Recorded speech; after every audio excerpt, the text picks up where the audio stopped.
hanno già cominciato a chiudere le nostre stalle, già da alcuni mesi, e purtroppo questo fenomeno non si arresta. Si fa sempre più drammatica la situazione del settore zootecnico alle prese con una crisi condizionata anche dalla guerra in Ucraina che non accenna a placarsi. Molti allevatori portano le vacche a macellare o peggio ancora arrivano gli stranieri a comprare le nostre vacche da latte, perché il tema è che in realtà c'è necessità di produzione di latte, perché c'è una diminuzione di produzione non solo in Italia, ma in Europa del 2,8% in media. Quasi paradossale lo scenario che tra qualche mese potremo trovarci ad affrontare. Tra qualche anno o tra qualche mese noi avremo la necessità di avere nuove risorse a disposizione, nuove produzioni a disposizione, e quindi noi avremo il prezzo a centesimo del latte che arriverà tranquillamente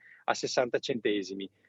Questo significa che tra qualche anno o tra qualche mese, purtroppo, noi dovremo andarci a prendere il latte in Germania se chiudono le nostre stalle. Ma questo potrebbe avere ulteriori gravi effetti sulla nostra economia. Se non avremo il latte veneto, non avremo nemmeno i formaggi tipici, ed è un problema non solo identitario, ma anche, se mi consente, di offerta turistica.